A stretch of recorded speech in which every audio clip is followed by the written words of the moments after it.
Hello and welcome to Women Speaks March webinar. I'm Danielle Cooney. I am co-founder and director of program development for Women Speak. Today we have Kristen, Anna, and then Fallon and Eva joining us. Bernie will be on shortly. So why don't we introduce ourselves as we get the webinar started. Hi, everyone. I'm Kristen, co-founder as well and director of strategic partnership. Hi everyone, my name is Anna Segura and I am another co-founder and director of communications for WINS. Hi everyone, I'm Fallon Osier. I'm a mentor for Women Speak. I'm coming to you from Wellesley College. I'm in school right now, and I'm going to be part of the panel tonight. Hi, my name is Eva Shang. I am a sophomore at Harvard College, and I am not affiliated with Women Speak, except as a fan and supporter, and a friend of Bernie's. And at Harvard, I am the founder of the Student Alliance for Prison Reform, which is a network of student organizations from universities around the country working in prison education and reform, and I personally tutor incarcerated women at Massachusetts Medium Security Women's Prison.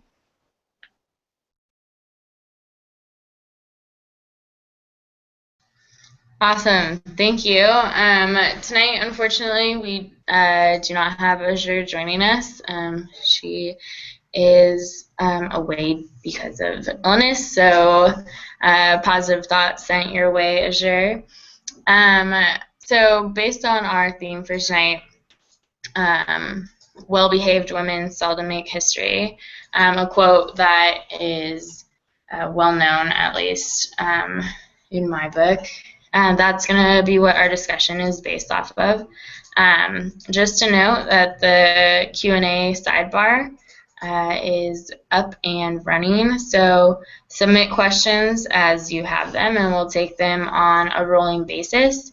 To get us started, I'd like to ask our guest panelists maybe what they think about that quote, what it means to them. Fallon mentioned that she is a student athlete, and again, with Eva's work in prison reform, very different fields, but very powerful realms of society. So go ahead and let's start with Fallon. So let's see. When I first heard this quote, my grandmother had a plaque with this quote on it, and when I told my mom that this is what the topic was about, she was like, "Oh my God, you remember grandmother had that plaque?" So I've been like accustomed to this quote growing up, and it was kind of like it's a really good way to kind of live your life. You know, you don't always have to stay in the straight and narrow path to be a strong woman. And I think there's so many examples of that throughout history, and even in sports, being a student athlete, there's definitely so many examples of women that you can look to. And I think that's very inspiring as a young woman to have that, to know that you don't necessarily have to be a well-behaved woman all the time. Awesome. So rolling off of that, what is a well-behaved woman? Like, how does our society define that right now? Maybe is it still based off of the stereotypes, like that 50s housewife stereotype, or what does it look like now? And this is open to anybody. Maybe Eva, you want to get it started? Yeah, sure. So, I mean, obviously, historically, it's based in the infantilization of women. So, historically, women would get passed off straight from their fathers, where they were property, to their husbands, again, as if they were property. And so, being well-behaved meant acting like that piece of property. But I think in the modern context, it has more of a, I don't want to cite Sheryl Sandberg too much because I think her feminism is problematic. But I do think that it's a real thing where women are told that they shouldn't be too bossy if they're being authoritative, and they shouldn't be too like freaky if they're trying to get a man or whatever. And I think that all those things added together make it so that there's a very limiting standard for how women should behave in order to be considered quote unquote acceptable by modern society. And this is a real thing, even if it's not like explicitly stated. But I also do also want to say that even historically, it's like it's a very like privileged thing to be able to fit into that 50s housewife stereotype, and it's a very privileged thing to have the luxury of like not doing anything and just like, you know, cleaning the house, because like throughout all of human history, working women have never had that luxury. And it's like kind of like Sojourner Truth, like Ain't I a Woman speech, like what I can't quote it directly, and I'll just embarrass myself if I do, but it goes something like, you know, I've plowed and planted and borne 5 children and seen them all sold into slavery, and ain't I a woman? So ultimately that myth has always just been a myth, that there are such things as well-behaved women and that all women should be well-behaved. Great, thank you. So again, opening up to everybody, this made me think of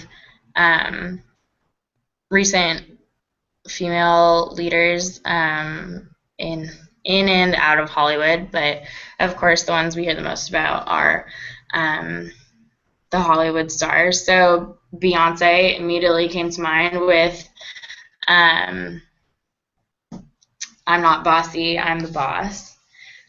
So what do we think about that? Does somebody want to start that discussion? That stereotype where a woman can't be a leader and just be a leader, where it's perpetuated that if we take that leadership role, maybe we're perceived as too bossy or that sort of a thing, like too bitchy, too controlling. What do you guys think of that? I can take this. So I think that in everyday life, I think that there's always those women who who do take control and who do kind of represent that not so well behaved woman. But then we need those kind of like stars and everything to be like, yeah, this is good, like keep going. You know, so I think it's very positive when we see these people in the media, like for example Beyonce, really supporting that idea and that cause, because that even gives us like more motivation to you know, be on to really be a strong woman and be a leader in our communities. So jumping off of that, I want to say really fast that there has been a recent trend of celebrities coming out in favor of feminism, which is in marked contrast of what was happening in years back. Like Taylor Swift, who is my ultimate idol, like recently converted to feminism, and I was so happy. But there have been a number of really great think pieces in the media that have emphasized that it's not really about claiming the name of feminism as much as it is about actually doing things that support women. And so ultimately, like, you know, even if Marissa Mayer, the CEO of Yahoo, doesn't explicitly call herself a feminist, but if she does things like promote women and create a pipeline for women leaders to ascend the ranks in technology, and if she does support like paid leave for women, I don't actually know if she does these things, but if she does, then that matters far more than her claiming the title of feminist or something like that. At least that's my perspective on things. And so for me, you know, someone who makes a conscious effort to support the women and girls around them and to support policies that enable greater freedoms for women. I mean, if they're going to call themselves a humanist, I'm not going to be like, oh, I hate humans.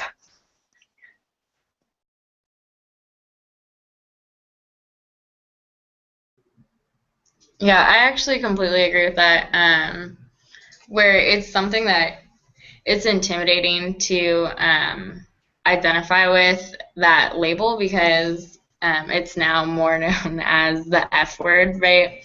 And we've seen stuff regarding that. The video of the little girls saying more offensive words than feminism to prove a point. Have you all seen that video? So it's very interesting, just like that fear of labeling ourselves with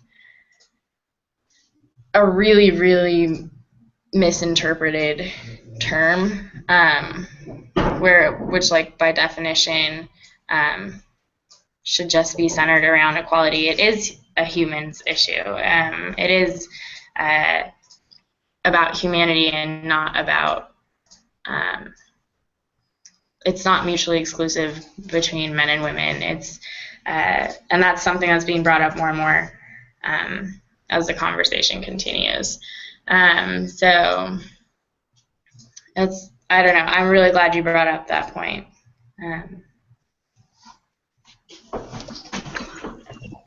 Yay, welcome Bernie. Hey.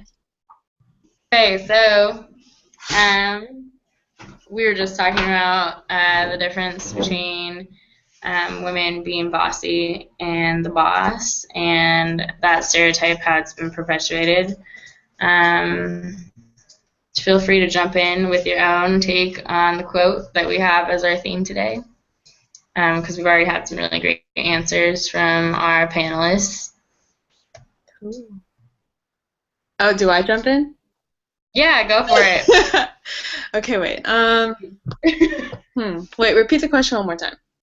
Okay, so we're just discussing like the theme for our webinar, the quote itself, what that means like as a modern day feminist versus like what is a well-behaved woman nowadays, and like what does that mean if we're misbehaving, like how does misbehavior get us noticed, that sort of thing, and what are we trying to be noticed for? That's a deep question, Coons. I probably just trying to keep you on your toes. I'm probably gonna reiterate what a lot of people say, but I think like a lot of the expectations of women nowadays are such that they don't expect us to actually fulfill what we're actually capable of. And I think that's what we mean by like behaving, is like not like acting upon our full potential, not realizing that like we can actually do something that society tells us we can't do, that kind of thing. So that's really what I think like behaving means in terms, or like not misbehaving is basically just accepting this societal expectation that we can't be what we are actually able to achieve. And then misbehaving is actually saying no.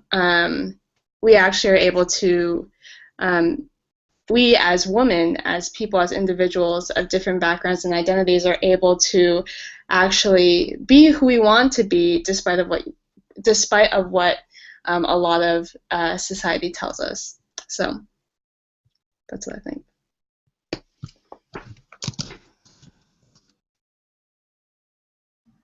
Awesome. Thanks. What about Kristen and Anna? Anything to contribute thus far?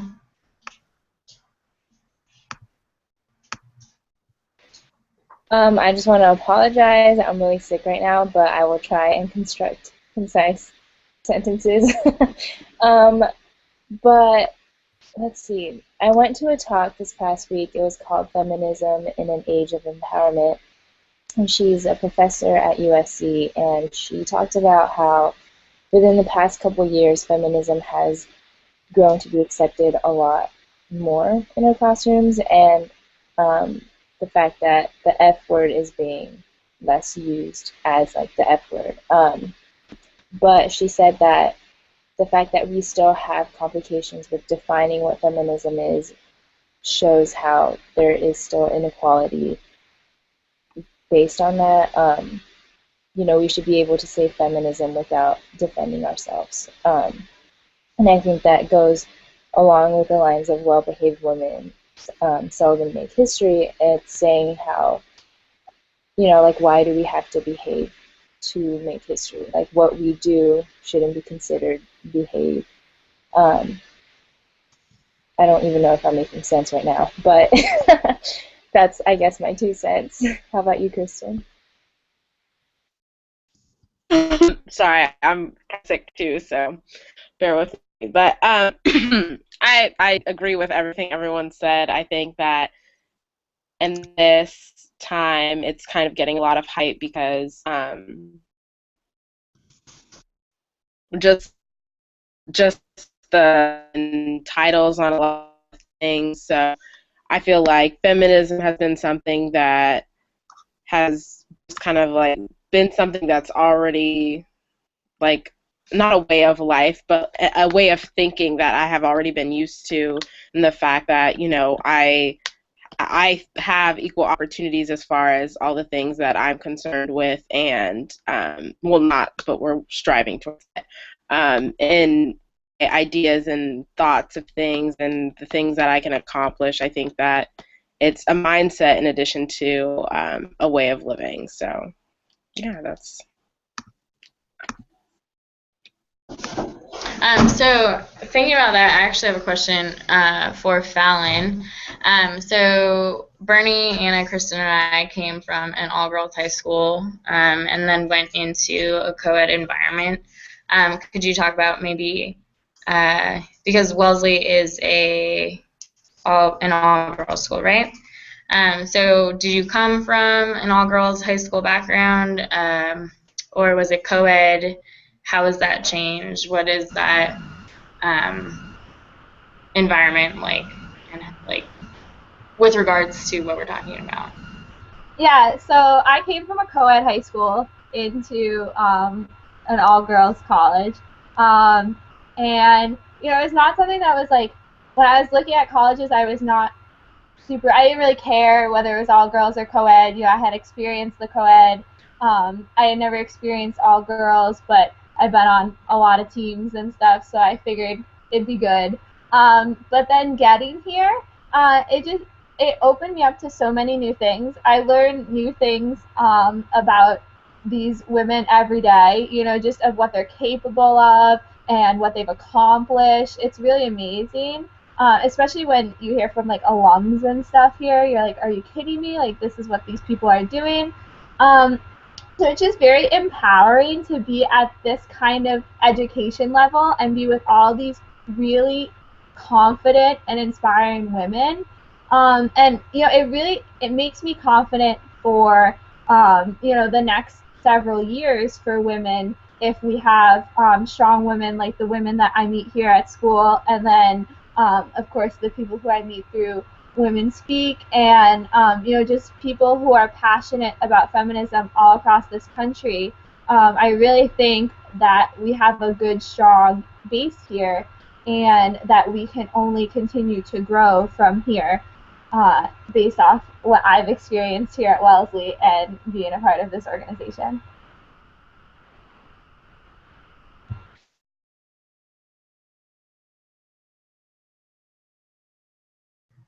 Sorry, I couldn't get my mic unmuted. Yes, thank you so much for sharing. Would anyone like to maybe share the experience from going from all girls to co-ed, especially like the experience maybe in the more male-dominated fields? Kristen, do you particularly have that sort of experience to share, or not to put you on the spot, but I know we've talked about it before, and No, I think it's it'd totally be fine. cool to share with our audience.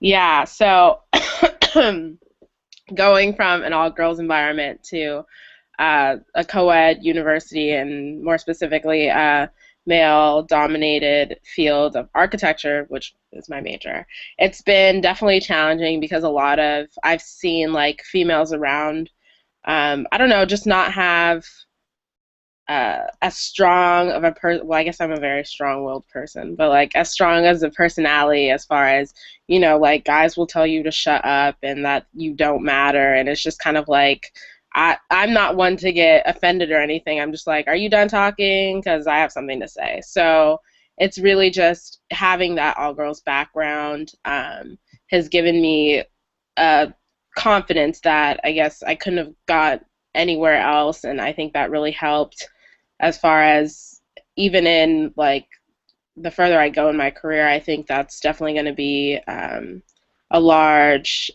part of how I am perceived, as well as the way I'm able to, I guess, advance in the field.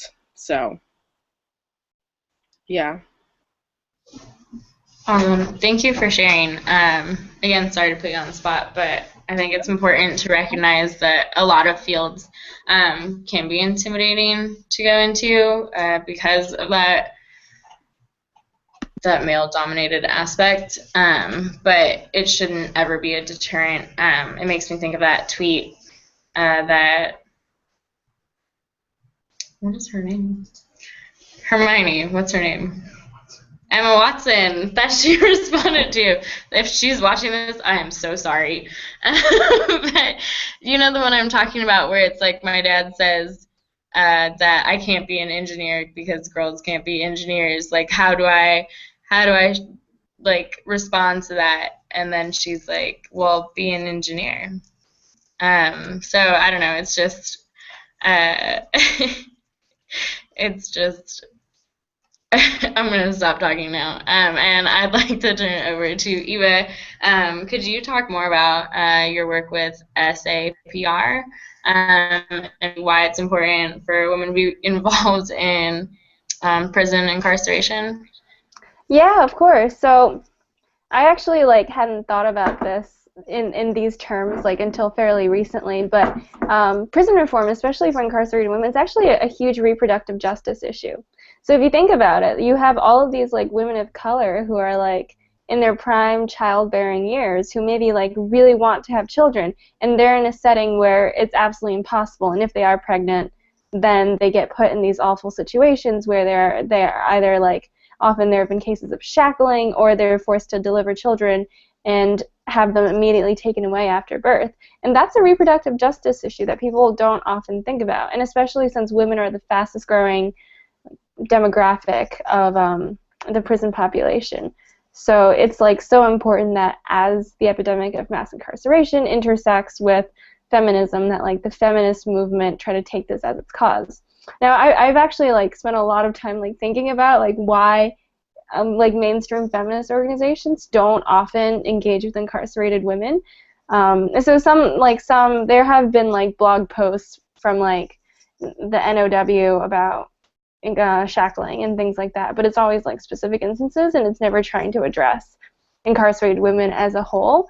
And I honestly think that it's because it's not because 50% of the population is women, incarcerated women aren't a particularly attractive sector of the population to take up the cause of. You know, when you take up the cause of white middle class women, then it's much easier for the majority of the population to get on board and be yeah, I think we should all lean in. We should all lean in. My mom reads Lean In compulsively on the treadmill, so I'm not against it or anything. But I just think that it's incarcerated women are sometimes much harder to sympathize with. But from my experiences working with them in correctional facilities, they're just like any other woman, but they've just been subjected to some horrific circumstances. There's this one student that I work with every week, and she's always so excited to see me. And you're not allowed to ask them about their lives or anything. But this one time I was so where were you before this? And then she was oh, I was at a facility upstate. And I couldn't ask her much else after that. But she said this one thing. She was yeah, I'm so glad to finally be here. It's the one place where all I have to do is learn. And I was girl, you're at MCI Framingham. You should have had so many opportunities to learn before this. And that's why I think that feminism really intersects with everything else. Because when we talk about girls' education, when we talk about empowering girls to pursue careers that they love, when we talk about giving them the opportunities that they deserve, criminal justice is downstream. If a girl's lifespan is one long timeline of events, there need to be better interventions farther upstream so that they don't come to my hands. All right, that's it. Awesome. Thank you so much for sharing that. It's so interesting because I feel it's a side of society that really gets neglected. And I'm sure we can all agree. I think the most like experience or involvement or even an introduction we get to that is what Netflix wants to show us via Orange is the New Black. I mean, can anyone agree or disagree with that? I don't know if anyone else has watched that, but that's really the most I've seen about female incarceration and that side of life. So it's really an interesting topic, in my opinion.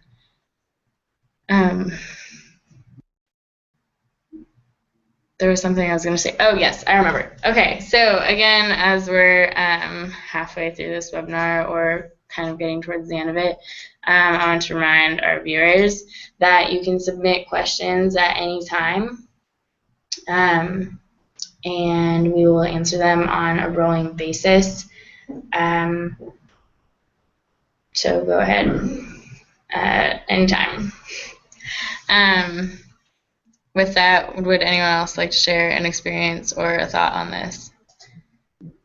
Or maybe mention who of our modern day role models, female role models, we personally look up to, like that we think would fit the theme of our webinar today.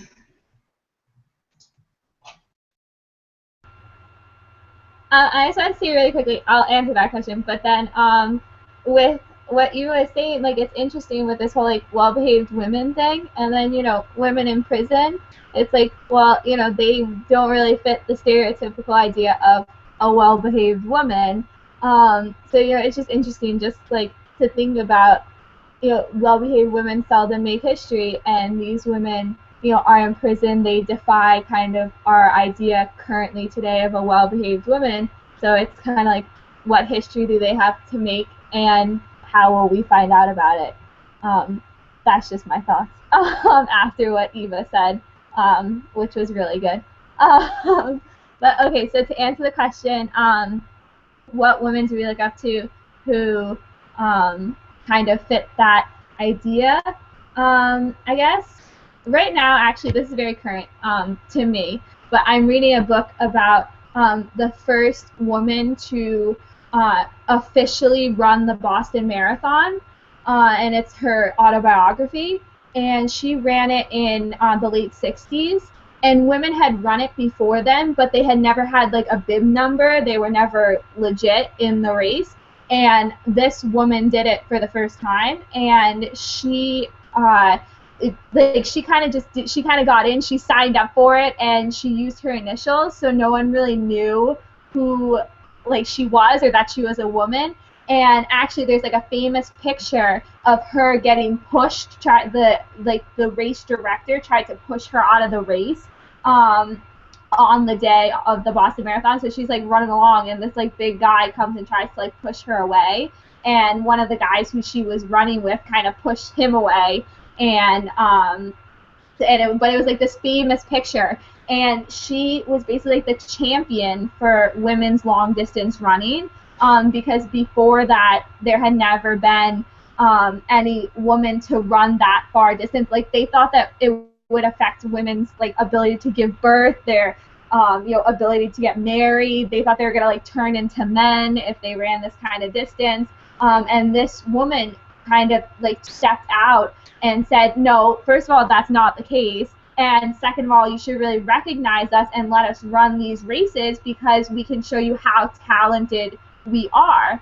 And I feel like that really fits this idea of well-behaved women seldom make history, because here she is completely defying all the rules, but really stepping out. And because of her and the work that she did with all the other women runners of that time, there's the marathon in the Olympics now, and she was like part of that movement, and she just totally changed the ideas of people to think that women couldn't do this. So I think that she's someone who really exemplifies this idea, and her name's Catherine Switzer. But yeah, that's what I have to say.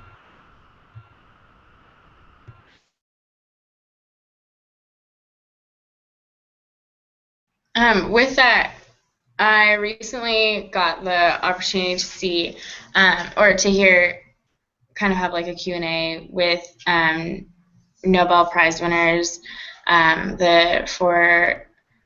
in physiology and medicine.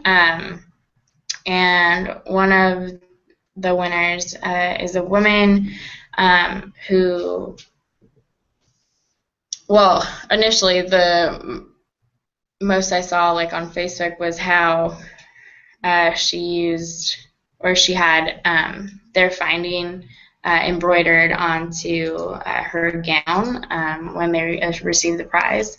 But it reminded me of the talk that they gave just in response to a few questions that students had about what to go into, or like hoping to go into the neuro and cognitive science fields. And both female panelists, Maybrit Moser, the Nobel Prize winner, and another famed psychologist known for her London taxi driver research, both of them said to do whatever you do completely passionately, like love what you're doing, love the people you're doing it with, and be 110% behind what you're doing. And I think it made me think of like what we're talking about right now, because there is no clear definition of what a woman or a misbehaving woman is in our society, and I don't think there should be. I think it needs to be fluid and dynamic, because a leading woman could be a mother of 5 who works her butt off every day at home, making sure her kids are getting to school and going to soccer practice and driving the heck out of that minivan. And a leading woman could be a Nobel Prize winner, or Beyonce, or Emma Watson, or Hermione Granger. There is no clear definition. I don't think there should be ever. And Women Speak recently got asked if age was ever a factor in like what we're doing. And I personally think that it shouldn't matter the age either. Just make waves wherever you feel like you need to rock the boat a little bit. What do you guys think?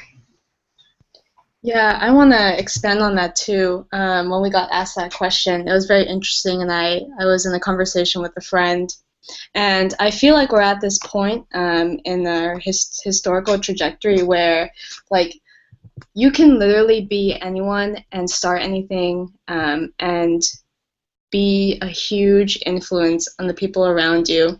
Like, you don't need to be a trust fund baby. Like, you don't need to have Clinton as your last name. Like, you don't need to be born at the top of the social hierarchy. Like, literally all of us are like early 20s, like even not even 20, like and all we did was we just had an idea. And I think this probably wouldn't be possible in a lot of decades before us. And so I think we're at this unique time, and this is why we kind of had Eva and Fallon on this call, is because a lot, like, if we were just born, I think, like a few decades ago, you probably wouldn't know about our work. You wouldn't know about our stories. And here we are utilizing Google Hangouts, social media, to really get our word out. And I think all of us can safely say we've influenced people that we never thought we would like have our word out to.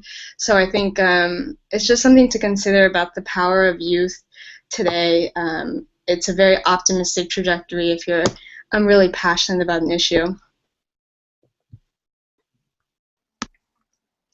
That's great. Do you mind if I jump in with a woman that I just thought of that I think is a modern woman who really exemplifies the theme of the webinar? So this is so her name is Sujatha Baliga, and she is actually not a formerly incarcerated woman. She's a crime victim.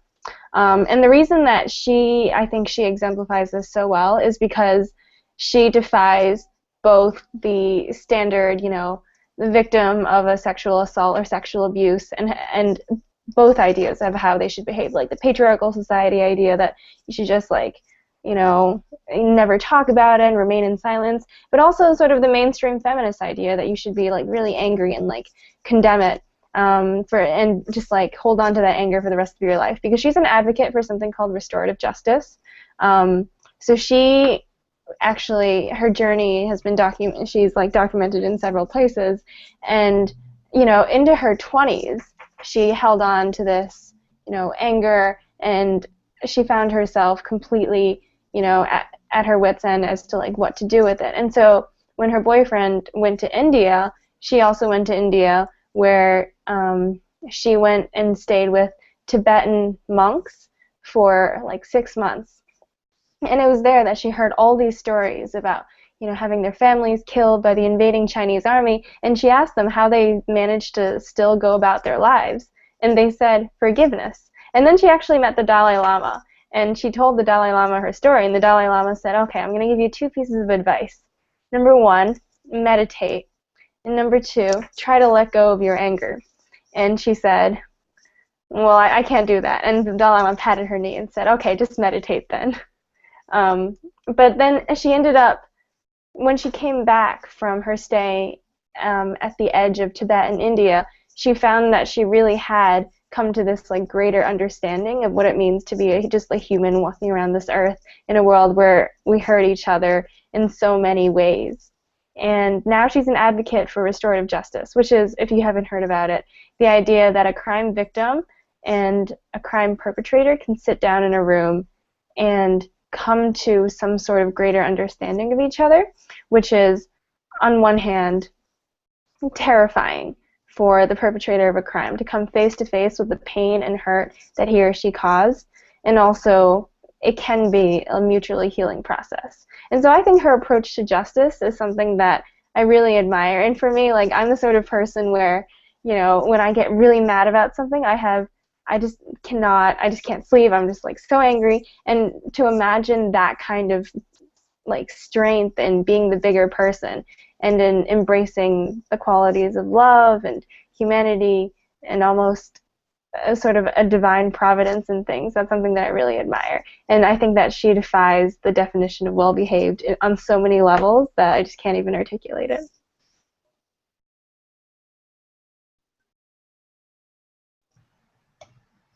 Awesome. Thank you for sharing that, you guys. So in our last 15 minutes, again, open to questions from our viewers. If anyone has any closing thoughts on this, feel free to share now.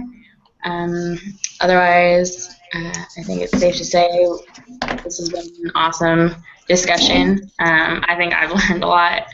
I'm really excited to have been a part of this talk and had the opportunity to act as moderator for today.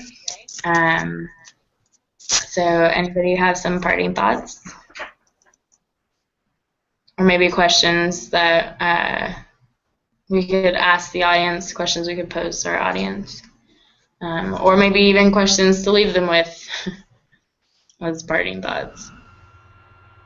I'll just give my parting thoughts. I guess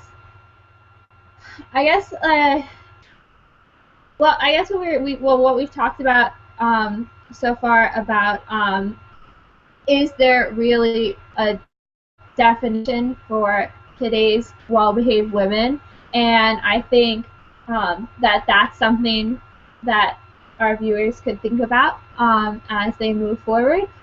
Just, is there today in our society, do we really have a definition of a well-behaved woman, or is it all like we were saying, you know, fluid? And then if that is the case, or even if that's not the case, how do we make it the case? And then how do we support these women? You know, we may not even know what their situations are. For example, like the women who are incarcerated today, you know, we may have no idea where they're coming from or what they've experienced. But then how do we move forward as females today, and even as young females today, or any age females, how do we move forward and make this a better world for women. So yeah, those are my parting thoughts. And I really enjoyed being on this webinar too. And I look forward to being a part of more Women Speak activities. Yeah, I just wanted to say that it was really great seeing the kind of camaraderie that you guys have, and it just goes to show the power of women when they work together in a team and build each other up. So, to friendship, thanks so much for allowing Fallon and I be on here. It was really great to meet you guys.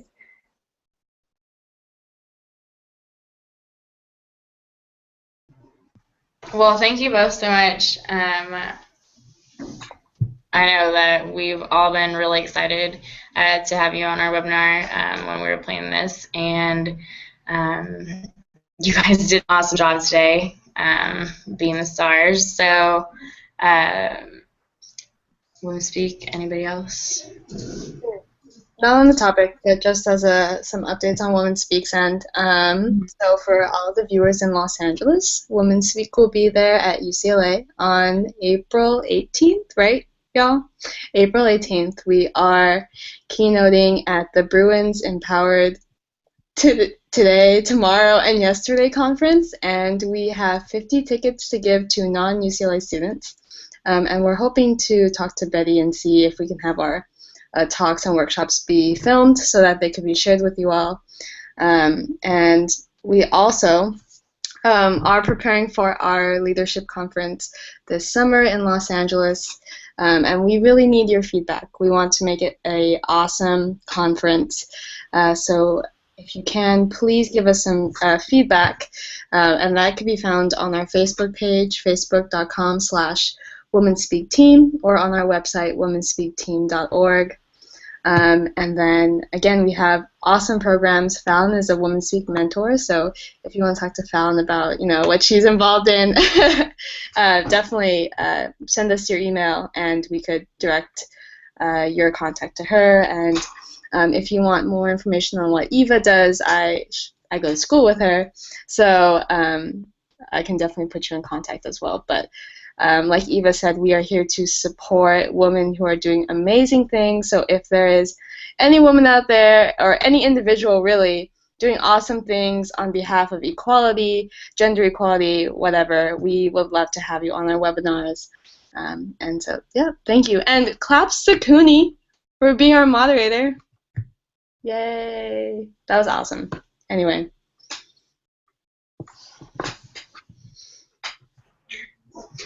Cool, thanks. So with that, thank you to everybody watching, and we'll shut it down for today. Bye.